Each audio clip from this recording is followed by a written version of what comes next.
People love to talk about nostalgia. You know what's nostalgic to me? 3%. The mortgage rate that everyone misses. 3% feels like the housing market's version of a childhood memory. It's long gone.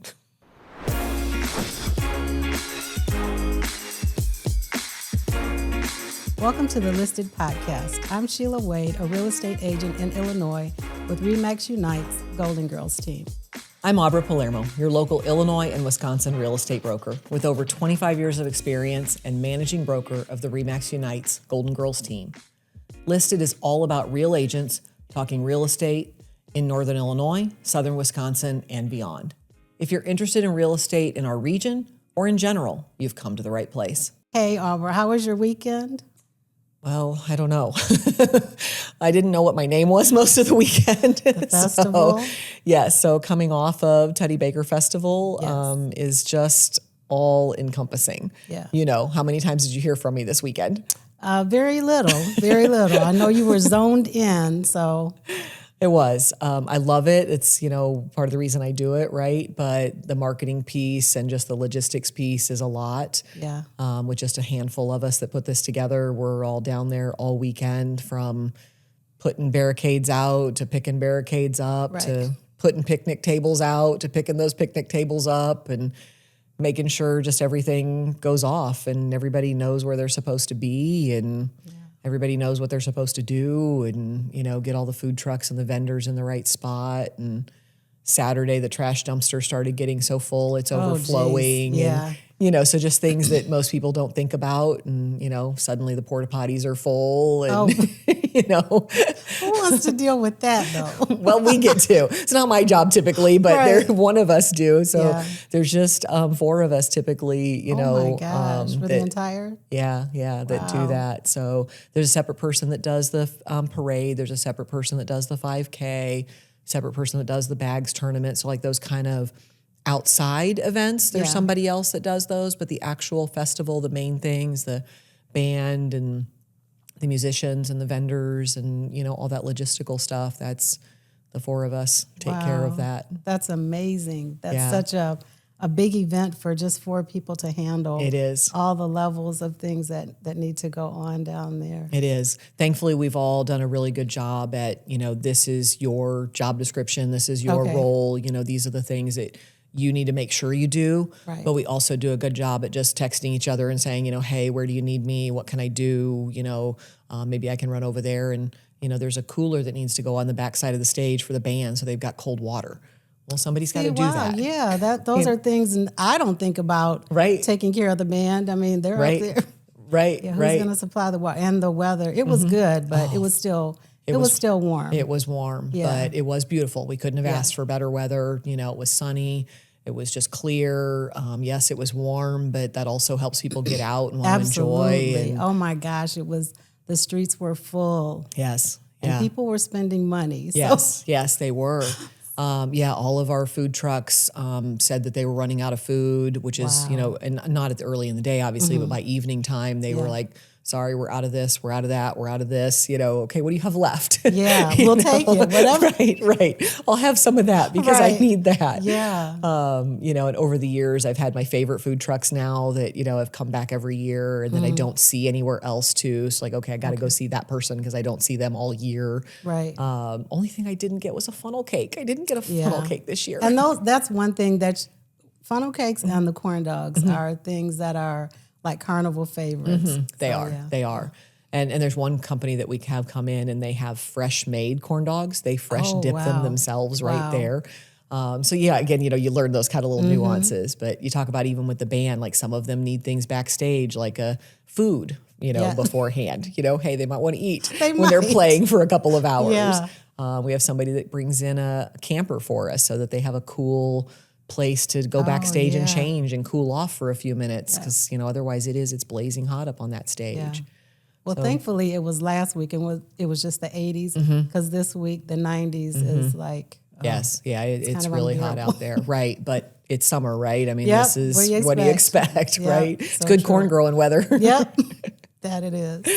So yeah, it's been good, but I'm still trying to figure out what day it is and who I am and where I'm supposed to be.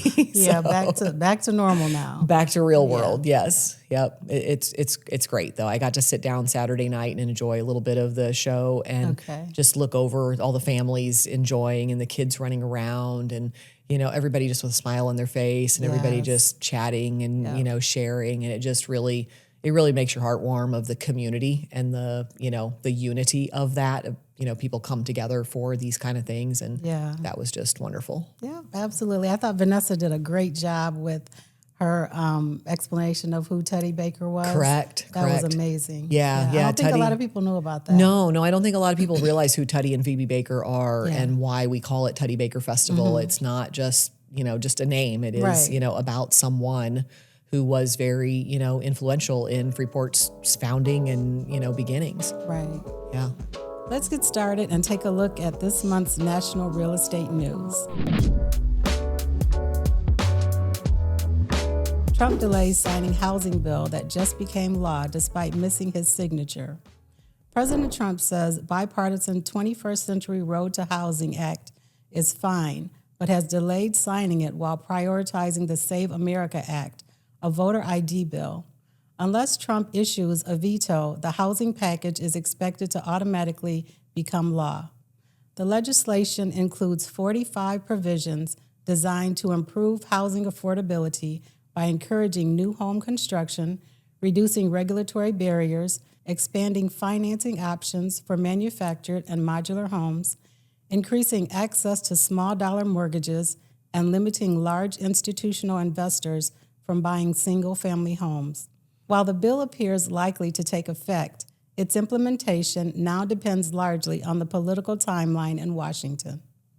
So the bill automatically became a law because the president didn't veto or sign it. So July 11th, it became a law automatically.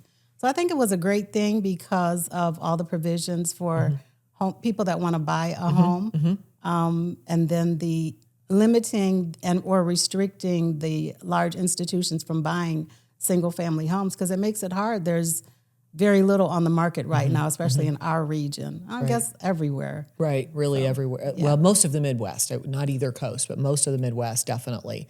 I do think that there were a couple things in there that I thought were important. Like you said, the investors, yes, we don't want to have investors just buying up everything in our housing, whether they're buying it to rent it or whatever they're doing with it. We need housing, whether it's to rent or to sell or whatever. I mean, we'll talk about some of those national headlines some of those regional stats and stuff, but we don't have anything to sell hardly. Right. I mean, we're just, somebody calls and says, I want to look at this. Well, okay, I got one house to show you. Maybe, maybe. Yeah, and maybe. that depends on the price range they're in. True. So it's definitely, I think that's going to help make a difference. With anything, does it help instantly? Does it happen over time? What's the implementation of this bill? That's the other part. It talked about government in, whenever you had government in there, there's always delays and red tape and all of that. The other thing I wondered also, it talks about low dollar mortgages. Right. And here that is a thing. We've had properties where, not as much anymore, but at some point, some lenders said if it's under $50,000 or $100,000 or whatever, they couldn't do the mortgage. Not just that they didn't want to, but they couldn't because of the cost to do the mortgage. Put it out of federal regulations on the cost you could charge a borrower to do the loan, because there are guidelines for that. Like people wouldn't even realize that, right? There are guidelines of a percentage of the sale price that they can be charged. Well, so now if that eliminates some of that, maybe it removes some of those charges, or maybe it frees up the restriction of the percentage they can be charged. I don't know exactly the wording on all this yet since it's fairly new. But it is, that could also be a factor in our area where some lenders, just could not afford to do that mortgage if it was, $50,000 or $100,000. That might be, helpful to people, especially who are looking for something to fix or something to, their first home. Yeah. The other part that might make a difference in our region really hasn't happened as much in Freeport, but we're seeing a lot of it in like Rockford, Winnebago County, Boone, Ogle, new construction. Right. Supposed to help some of that red tape and some of those fees for new construction. Okay. So that really might help get builders building, maybe in Yes. areas also like Freeport where it's a really thin margin for them to build and sell it at what our market values are. So maybe if we can reduce some of those costs with building or some of that red tape with building, maybe we would get some investors or some builders, building in the Yeah, that would Stephenson be County. nice. Yeah. It would. We need some new construction. We really do. Absolutely. And I think with prices where they are, I think there's people who would be willing to pay the slightly higher price for new construction. Yeah. It's new, it's done, it's move in. Yes. And where prices have gone, I think we're close to that cost. It's just getting some to take that risk because building something as a quote unquote spec, building something before it's actually sold, they got a lot of money on the line. Yeah, that is true. Yeah, they've got a lot of money on the true. line. So it almost takes kind of a couple people, maybe a lender, maybe the builder, maybe a partner or together. something. Yeah. To say, okay, I'll share in this risk or I'll share in this overhead, cost. Because that's materials alone. Yeah. Costly. And Very labor. expensive. Yeah. Yeah. Just putting in that concrete, cost of electrical wiring is just amazing, all that stuff these days. Yep. Yeah. So it'll be interesting to see how this, plays out and if it affects us or not. Yeah.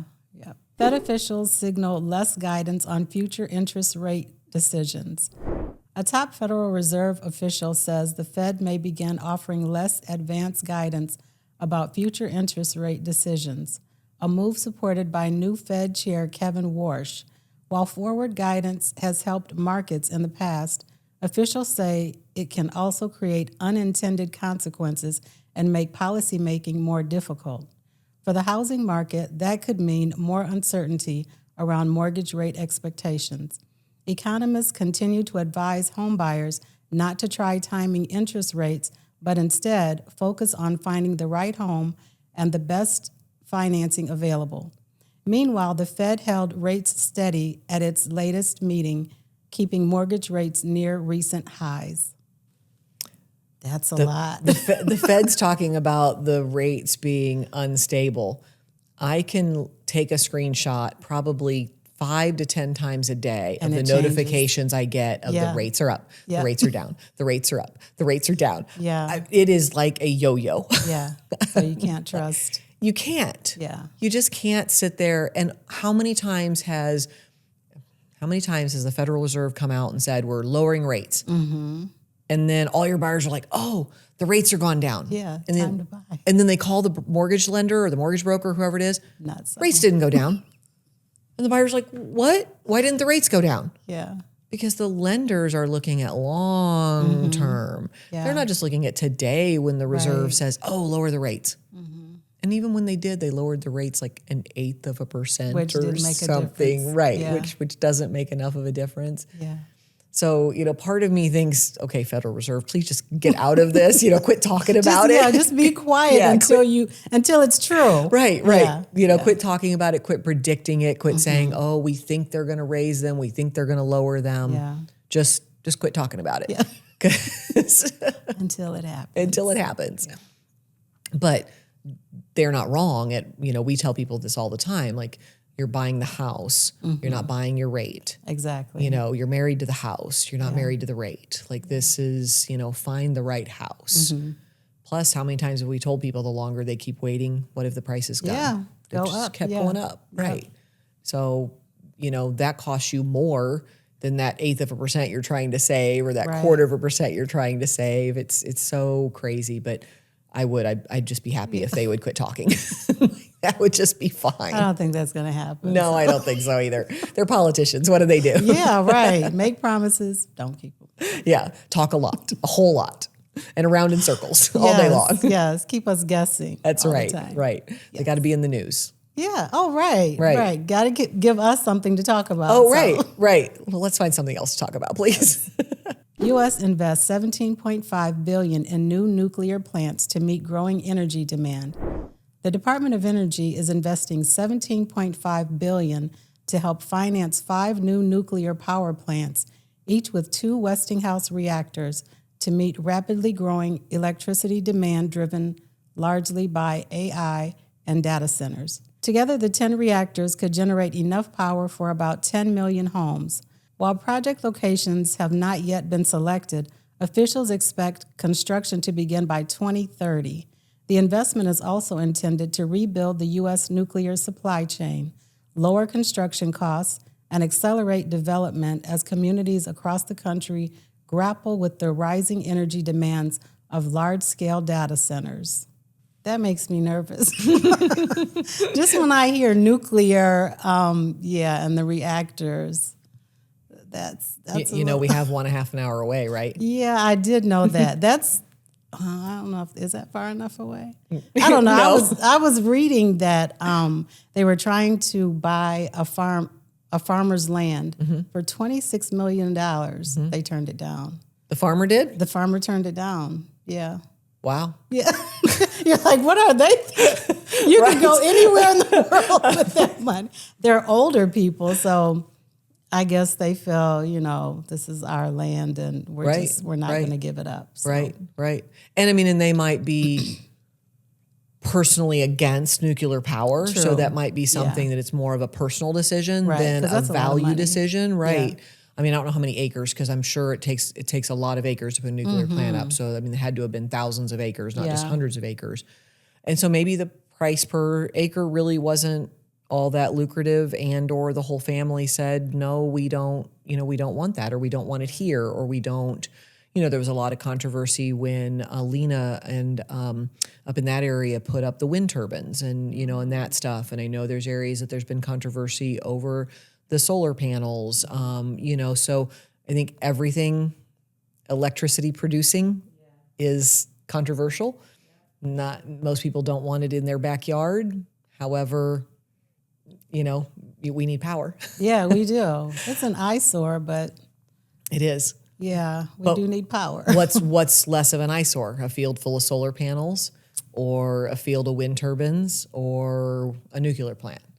Yeah, well. So, yeah, I don't know. And we have quite a few nuclear plants in Illinois. There's one down by Savannah Thompson, south, down there. Okay. There's one up here in Byron. There's Know another about one that in the middle of the state somewhere, I want to say. Is it down towards Kankakee or something like that? I forget. It's It's kind of in the middle of the state. I think there's a total of 4 or 5 in Illinois, if I remember right. Yeah, I'm only aware of the one in Byron, so. Yep. Wow. Yeah, there's another one down south of, like I said, Savannah Thompson, kind of down that region, Okay. along the river, along the Mississippi. Okay. So, yeah. Yeah, so I don't know, we live close enough that it doesn't bother me. I've seen it I've lived here for 28 years, so I've seen it for all those years.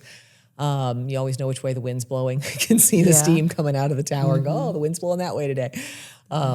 But again, as far as clean energy, probably cleaner than most anything else we produce. Yeah. Everything else with coal and gas and solar panels and wind turbines, they all come with a lot of producing those solar panels. What happens to the solar panels when they scrap them and they're bad. All that has to be recycled. Wind farm, same thing. They had to produce all those giant towers, ship them here across the country, put them up. Yeah. There's still a lot of stuff that goes into all of those. So behind the scenes stuff. yeah, and I don't think any of us are going to quit using AI.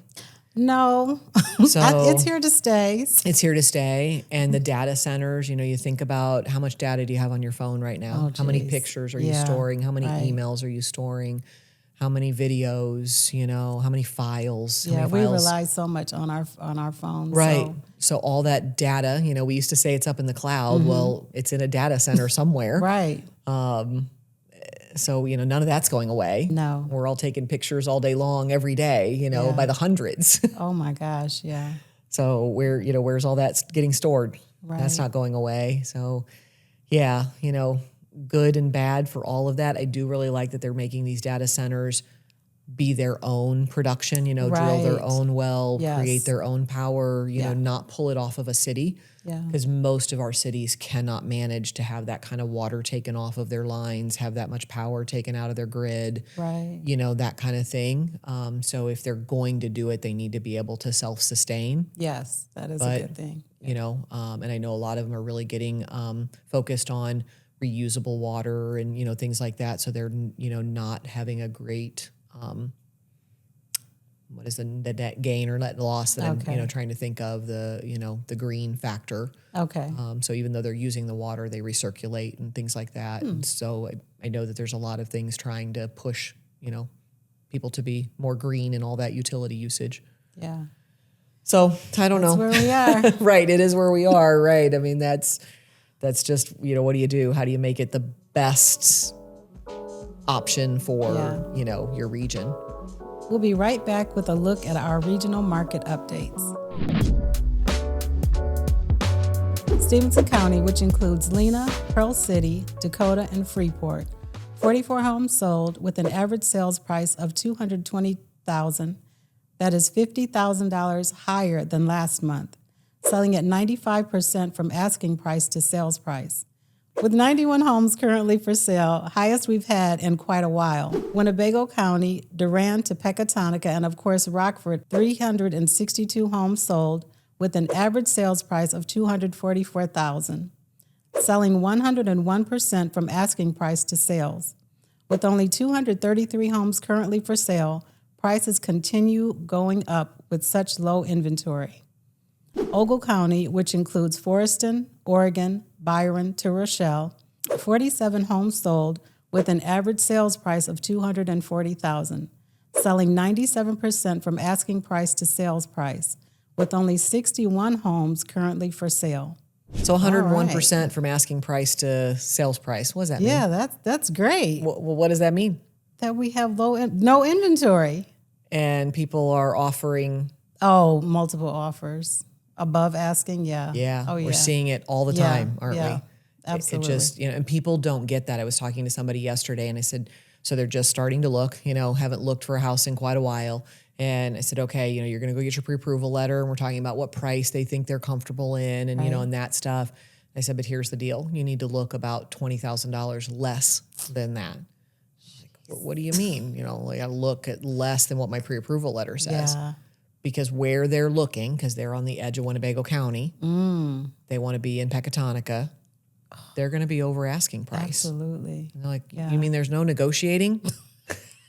Exactly that reaction. Thank you.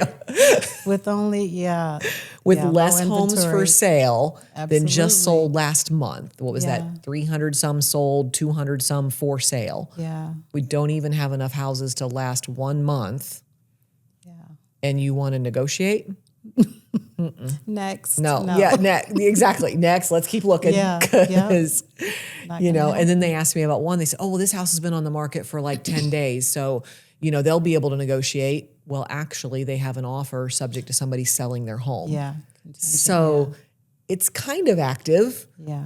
But they have a contract and you've got to bump them. Now, these people could bump them and, and that stuff. But still, there's no negotiating, especially when they already have an offer on the table. Right. So, a conversation we have regularly with buyers in preparing for what this market's like. Yes. And the sad part is that they listen to the national news. And not the local. Right. And they hear more homes for sale and things are slowing and prices are dropping and... Yeah, not so for us. Not here. Yeah. Right. That's Florida. That's East Coast. That's West Coast. And it's very regional. Even I had somebody who is actually looking in Southern California, and they said they looked at something and it was gone in a day or two where they're looking. But then in other parts of California, that's not the case. And so it's very, very, very local people, very local, no matter where you're at. So we need the bill that we just talked about to go through. So construction, they can build homes and stop the big companies from, from purchasing. Yeah, absolutely. We need new construction. We need homes to come on the market. Yes. We maybe need the capital gains to increase so people aren't getting taxed on the gain on selling their home. Because a lot of these people, especially around here, have been in their home 20, 30, 40, 50 years. Guess what? They've made a gain, as they should have. Absolutely. And I'm sorry, they should not be taxed on that gain when they have lived there for all those years. They have paid their taxes every year. They paid taxes on their income. They paid taxes on the real estate. paid taxes on everything else. When they finally get to cash out on that gain, Shouldn't be taxed. please don't tax them again. You know, it stops some of our seniors from selling because the seniors say, I can't afford that. They're planning on that gain as part of their long-term living here, you know, aging in place and things like that. They can't, they don't want to lose another 20% or whatever it is. Yeah. So, unfortunate. Yeah. And it is. And all those areas we talked about are all 97%, 95%, 101%. None of them people are getting deals. Yeah. Nobody. Yep. You know, so it is an important conversation that we are having regularly with people of what the market's like and what is really happening in our region. Right. We're going to take a quick break before we are joined by our community guest of the month. Our guest today is Brittany Green, a faith-based life coach, speaker, and disability advocate right here in Freeport, Illinois. Professionally, Brittany serves as an independent living specialist with RAMP Disability Resources and Services, where she helps individuals with disabilities access the tools, resources, and support they need to live more independently. She's also the founder of Entry Point Coaching, where she helps women find healing, clarity, and the confidence to move forward in life. Through Brittany Nicole Ministries, she shares a message centered on faith, prayer, identity, purpose, and personal transformation. Brittany, we're excited to have you on the show. Welcome. Thank you so much, You're welcome. Sheila. You're welcome. How are you? I'm good. It's hot outside, but we're inside where it's cool, so all is well. Yes, thank you for inviting me. Absolutely. It's such an honor and pleasure to be here. Yes. So Aubra had asked me a couple months ago about having somebody on the podcast. And this is my first time doing this. So, of course, I'm asking God, I don't know what to talk about or who to bring on. So, you know, we petition God and ask him, who do I, and your name just kept popping up. Yeah, it kept popping up. So, and I know you've just started your own ministry. I know you're doing a lot in the community with the women and with RAMP. So, yeah, you're very involved in the community. Thank you for that. So if you can tell us a little bit about, I don't know, where do you want to start? Your ministry or RAMP, or I know you have an amazing testimony if you want to give that. Well, how far do you want me to go? I feel like we can be here all day. Yeah, we are. We're you're free to talk.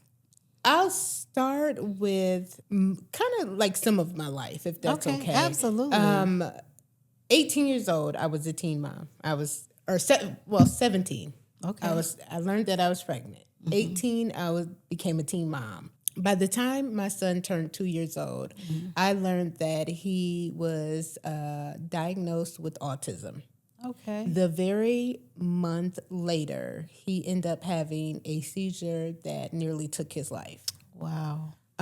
From that route, I began this journey of learning about medical diagnosis such as autism, learning how to advocate for my son, learning all these things that I really didn't have the knowledge of prior to. I mean, I was only maybe a first-year college student. Okay. And so that's kind of where I got into some of my advocacy, and my life experiences just kind of became that framework into what I do. So it is the framework of where I work, how I see ministry, and how I parent. So all work together. Yes. Like a puzzle, yeah. Yes, all came together, full circle moment. And me actually working at RAMP and being an independent living specialist is a full circle moment.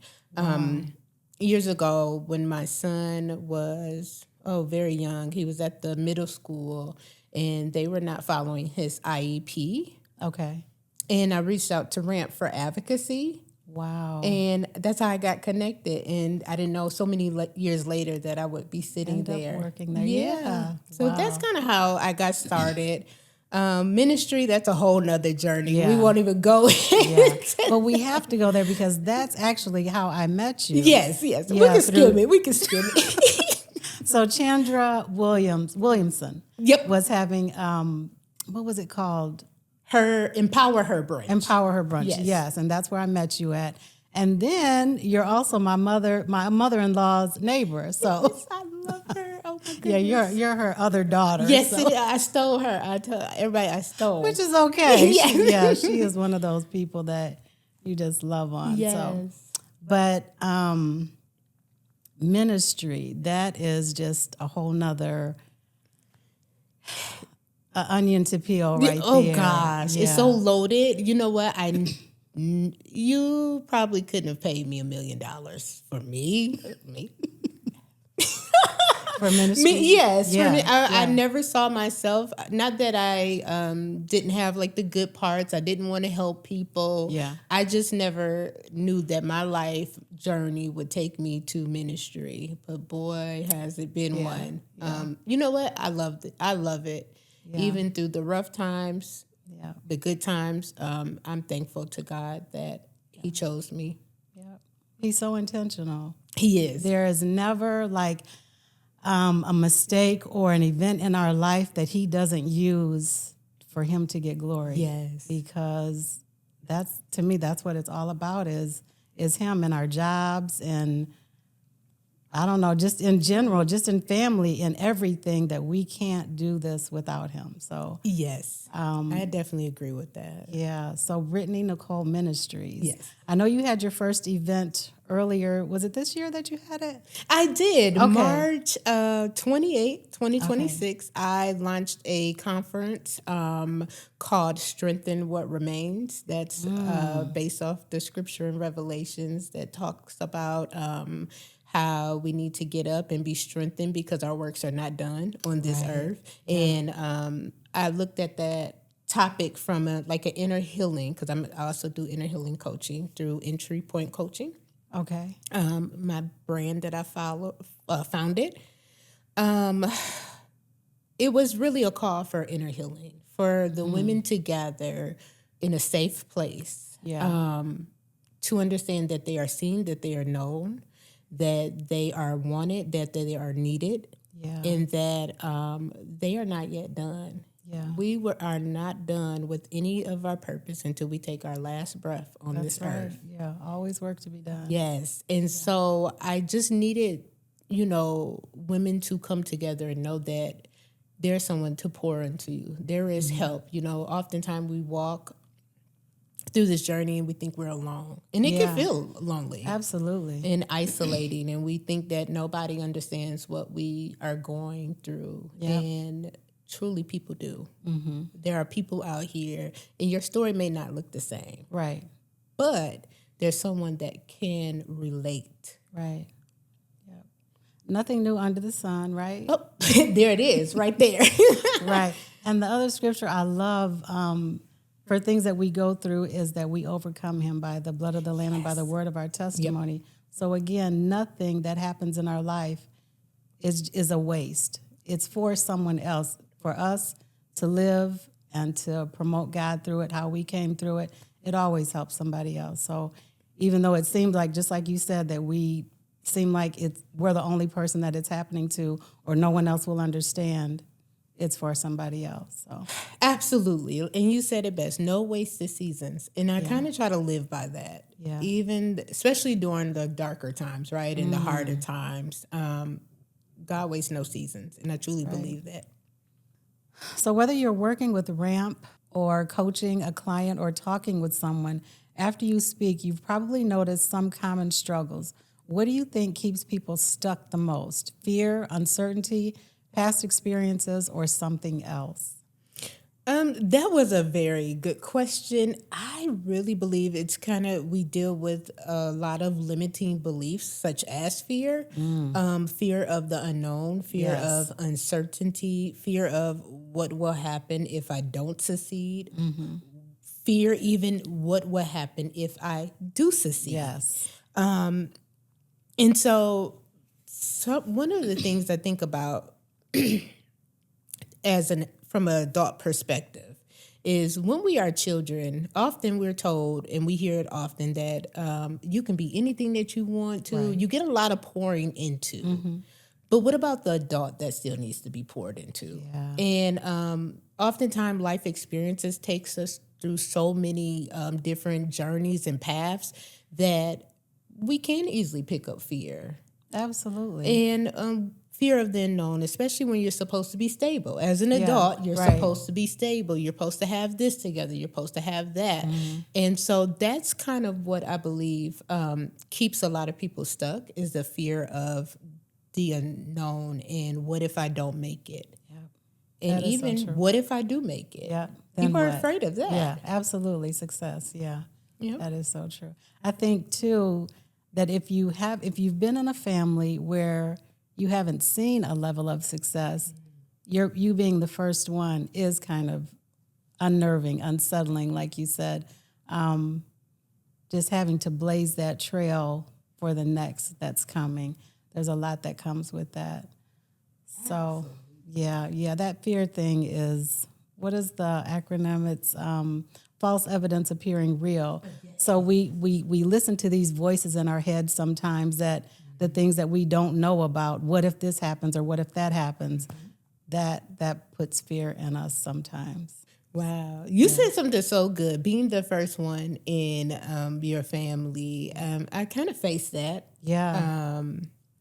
Stepping out and having to work past fear of other people's voices, people putting their fear on me. Yeah. It stopped. And I have a younger sister, and when I was when she was coming up and she wanted to launch out on some of the things, I realized that I was that voice sometimes to her. Like, you sure you want to do that? And my sister's not fearful of much. She has achieved a lot in her young age. I'm so proud of her. Yeah. But because my situation didn't look like that, I put that fear on her. Wow. And good thing she didn't listen to me. Right. Good thing she didn't listen to Yeah. me, because she would have never done some of the things that she was able to do.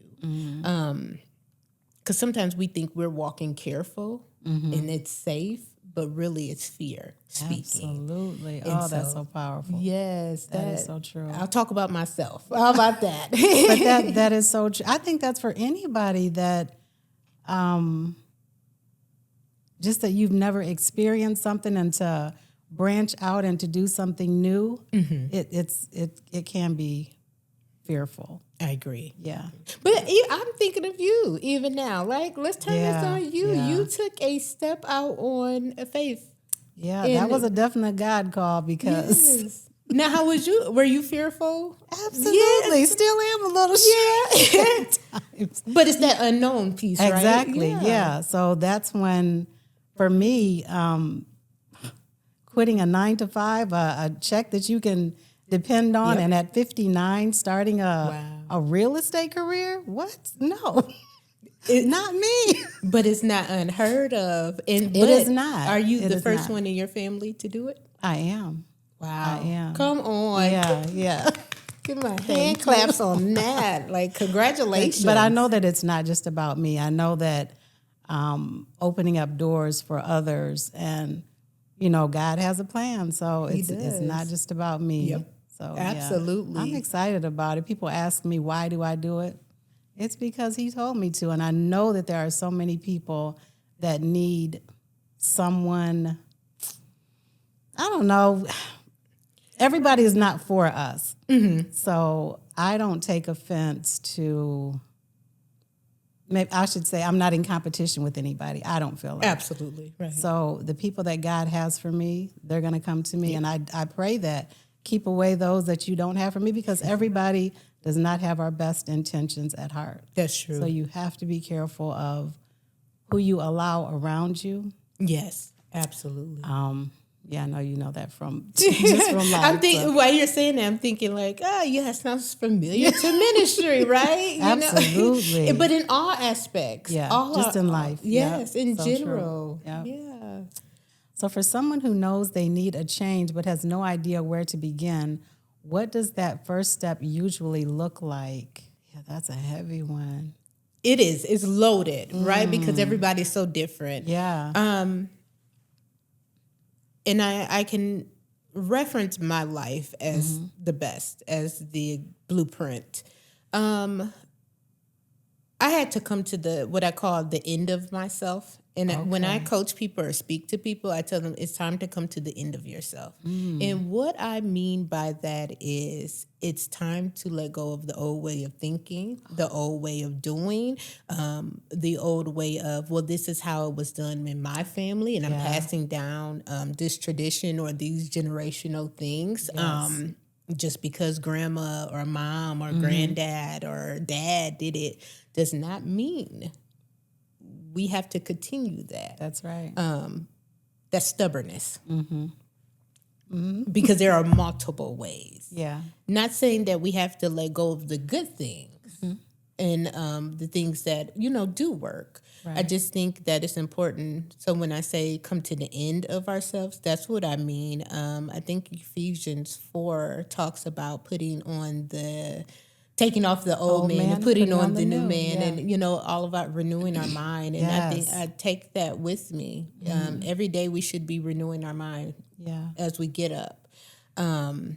Faith is woven into everything you do, but for someone who's listening and may not know where they stand spiritually, what have you learned about the role faith plays in navigating life's biggest transitions? Oh, gosh. Another loaded question.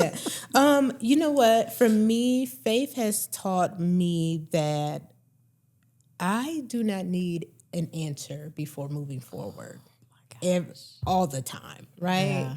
Yeah. I had a really unique dream I'll share. In this dream, I was on a high, suspended bridge in the air. And I knew I was in the air. I couldn't see what was below me.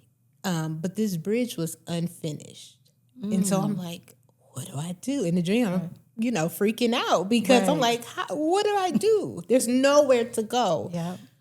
But in that dream, I decided to take a step. And as I took a step, what do you know? The platforms begin to come on. Wow. And so when I had that dream and when I woke up, I already knew the interpretation of that dream was a faith walk. Yep.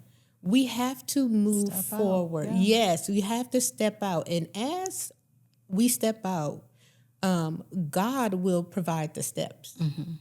We don't have to know the beginning from the end. Yeah.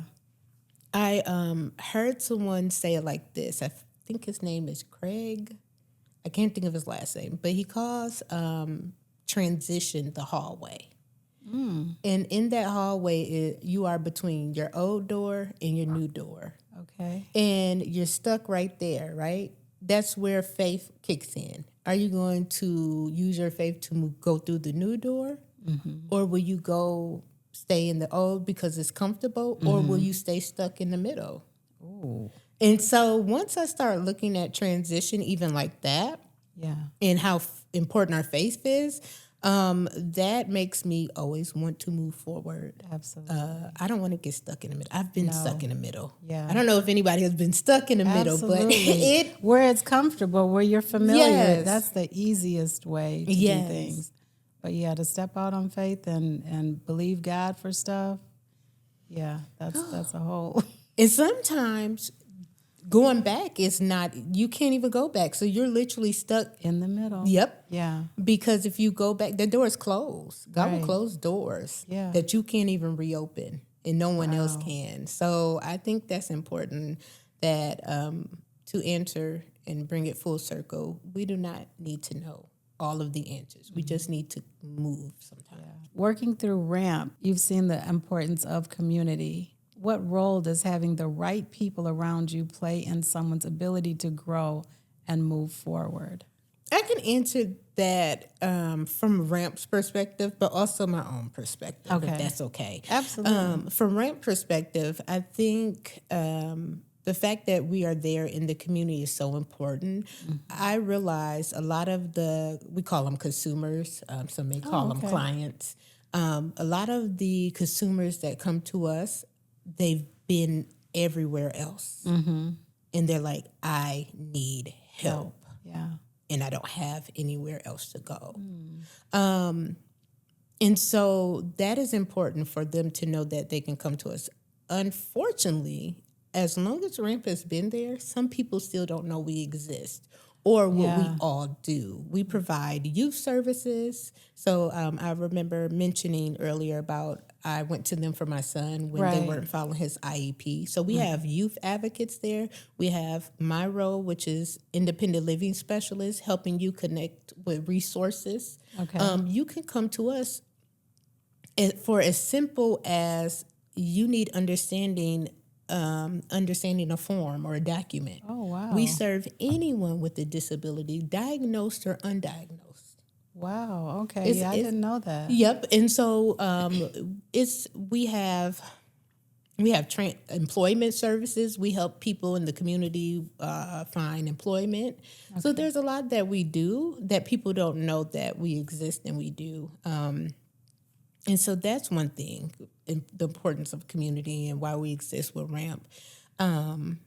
But as far as like what I do, coaching, and then even in my personal life and ministry, I'm finding as I'm launching a ministry that connections community is important. Yeah. Because how can I know the need of people if I do not know what else is in the community? That's true. And who's doing what and where my prayer has been, God, where do I fit in with this? It's easy to launch anybody can launch a ministry. Absolutely. But will you be effective? Yeah. And so I don't want to move until I know where my need, until I identify the need and be able to make progress there, be able to make an impact there. So. Okay. But recently, in my personal life, I went to a conference in Chicago, and it was like a VIP, like lunch and learn. Okay. And the two women that were on the panel were wealthy. Well, one was way wealthier than the other, not to compare people, but the very wealthy lady, she said something like this. She said, community or your circle, you might, hear your circle, is so important that if you're constantly knowing that you're putting in the work, you know that you should be yielding the results of your hard work and labor, and you're constantly not doing that, that's indication that something is off in your circle. Oh, wow. So think about community, right? In an aspect of even just breaking it down to our circle. That's still community, or they call it a tribe or something. If you're doing all of that and you're not making it where you should be, and you've been doing it for years and you have not slacked, you need to reevaluate your circle and your community. Who is around you? Who is speaking to you? Who is speaking behind your back? Who is saying, oh, congratulations to your face, but behind the scenes, they're saying something else, and they don't want you to succeed. I call it being a fruit inspector. And we can all do that in every aspect of our life. A fruit inspector. Is my circle, is my community producing fruit? I mean, you can even look at that on a large scale level, right? So we live in Freeport. Is Freeport producing fruit? You know what I mean? Yeah. And so then you can apply that there. I do think it is, right? I think Freeport is very well for the smaller town that we are. And you can't compare that to a larger city or anything like that. But am I producing fruit in Freeport? Yeah. So then you can, if you can't look at it like that, look at what are you doing here? Okay? Yeah. And then apply that to your community and your circle. Yep. And so, that is good right there. Because being an answer to, if we see a problem and we're not a part of the solution, then we're not doing our part, right? Exactly. Yeah. Exactly. Yeah. Brittany, thank you so much for joining us today. We really appreciate you sharing your story and the work you're doing in our community. For anyone who wants to learn more about you, your ministry, or connect with you, Where's the best place for them to find you? You can find me on Facebook under Brittany Green. It might be facebook.com/Jamari is my life. Okay. If you can't find me, but you should be able to find me under Brittany Green. Perfect. Thank you so much for joining us, Brittany. Thank you for having me. Yes, anytime. Thank you. We appreciate you listening. If you have enjoyed this episode, be sure to follow Listed wherever you get your podcast.